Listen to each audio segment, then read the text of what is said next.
नमस्कार, मैं हूं उपेंद्र यादव। आप देख रहे हैं यूनाइटेड मीडिया न्यूज। गाजीपुर जनपद से एक ऐसी सनसनी वारदात सामने आई है जिसने रिश्ते, भरोसे और इंसानियत तीनों पर सवाल खड़े कर दिए हैं। दोस्ती की आड़ में पनपा एक विवाद, पैसों का लेन देन और फिर बदनामी की धमकी और आखिरकार एक सुनियोजित हत्या।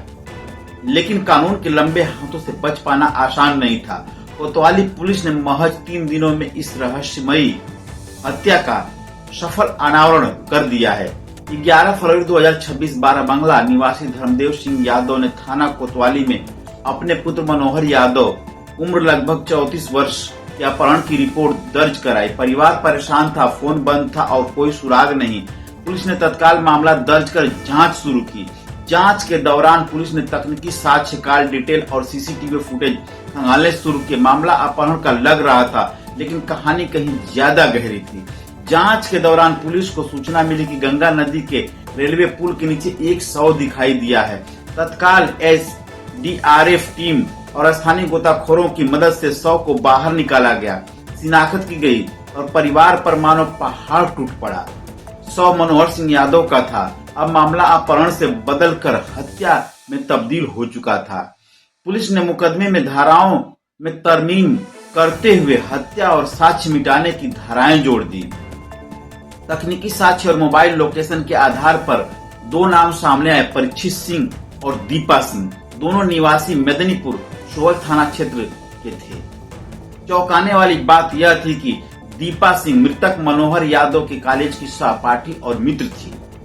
14 फरवरी 2026 को पुलिस ने दोनों अभियुक्तों को गिरफ्तार कर लिया।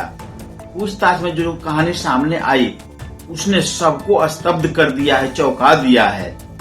दीपा सिंह जो कि एसबीआई बैंक मऊ में कार्यरत है, उन्होंने लगभग 1 वर्ष पूर्व अपनी एफडी तोड़कर मनोहर सिंह यादव को 2.5 लाख रुपए उधार दिए थे, लेकिन समय बीतने के बावजूद पैसा वापस नहीं मिला। जब भी दीपा पैसे मांगती, टाल मटोल बहाने और फिर कथित रूप से बदनामी की धमकी। परिवार के अनुसार मनोहर मानसिक और शारीरिक रूप से भी प्रताड़ित करता था। दीपा तनाव में रहने लगी। यह बात उसके भाई परीक्षित सिंह से पता चली। 9 फरवरी 2026 रात करीब 10 बजे मनोहर का फोन दीपा के पास आया। मिलने की बात तय हुई। दीपा ने अपने भाई को सूचना दी। प्लान बना, मनोहर को रौजा तिराहे से लेकर गंगा नदी पुल के नीचे सुवल की तरफ लाया जाएगा, जहां परीक्षित पहले से मौजूद रहेगा। रात लगभग 11 बजे मनोहर वहां पहुंचा। पैसे को लेकर फिर बहस हुई। मनोहर ने कथित तौर पर कहा, न पैसा वापस करूंगा न कुछ मेरा होगा, बदनामी तुम्हारी होगी। यही वो क्षण था जब गुस्से ने विवेक पर कब्जा कर लिया और पुलिस के अनुसार दोनों भाई बहन ने मिलकर मनोहर का गला दबा दिया। मृत्यु के बाद शव को गंगा नदी में फेंक दिया गया। इतना ही नहीं, मोटरसाइकिल की नंबर प्लेट पर मिट्टी लगाई गई।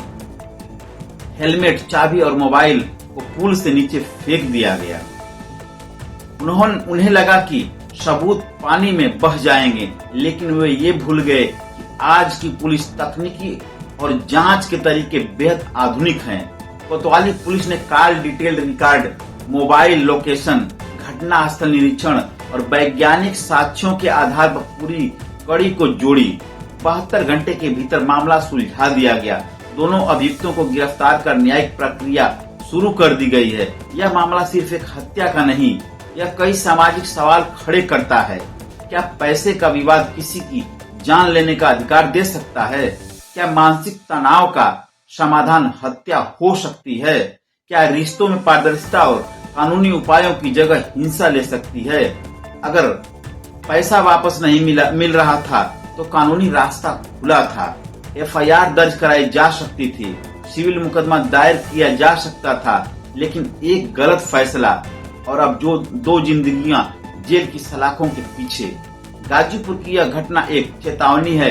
रिश्तों में भरोसा रखें, लेकिन आर्थिक लेन देन में सावधानी बरतें और सबसे महत्वपूर्ण, कानून को अपने हाथ में न लें। गाजीपुर की गंगा आज भी बह रही है, लेकिन उसकी लहरों ने एक कड़वी सच्चाई को उजागर कर दिया है कि जब गुस्सा इंसान पर हावी होता है तो परिणाम विनाशकारी होते हैं। दोस्ती का रिश्ता, उधार के पैसे, बदनामी की धमकी और फिर एक सुनियोजित हत्या। लेकिन कानून का शिकंजा कस चुका है। कोतवाली पुलिस की तत्परता ने यह साबित कर दिया कि अपराध चाहे कितना भी सुनियोजित क्यों न हो, सच सामने आकर ही रहता है। गाजीपुर से इस सनसनीखेज वारदात पर हमारी विशेष रिपोर्ट नहीं समाप्त होती है। आप देखते रहिए यूनाइटेड मीडिया न्यूज, क्योंकि खबर सिर्फ खबर नहीं, समाज का आईना भी होता है। मैं हूं आपका उपेंद्र यादव। नमस्कार। गाजीपुर पुलिस को एक बड़ी कामयाबी मिली है। क्या कामयाबी है सर, क्या बताएंगे? ये थाना क्षेत्र कोतवाली अंतर्गत 12 बंगला एरिया है। वहाँ के निवासी मनोहर यादव नाम के एक व्यक्ति हैं जो दिनांक 9 फरवरी को शाम को अपने घर से बाइक से गए थे, उसके बाद वापस नहीं लौटे। 10 फरवरी को थाना कोतवाली पे उनके परिजनों द्वारा सूचना दिया गया। नियमानुसार इसमें गुमशुदगी दर्ज की गई और पुलिस की टीमें, यहाँ के जो क्षेत्राधिकारी नगर हैं, कोतवाल इंचार्ज कोतवाली के और चौकी इंचार्ज गोरा बाजार, इन लोगों की टीम ने सर्च ऑपरेशन शुरू किया। पहले उस व्यक्ति की बाइक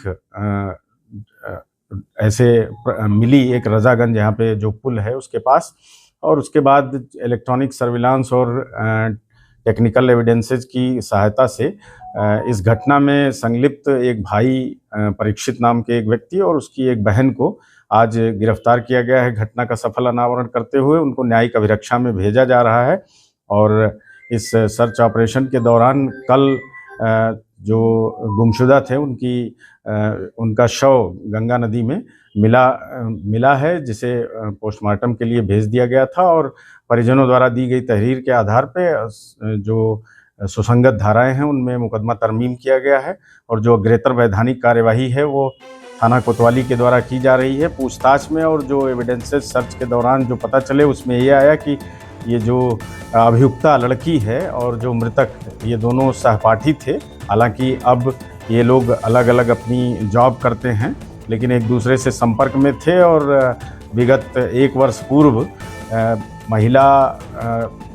महिला से मृतक ने 2.5 लाख रुपए उधार लिए थे और वो उधार वापस नहीं कर रहा था और उसको तरह तरह से मेंटली हैरेस भी कर रहा था और बदनाम करने की धमकी भी दे रहा था।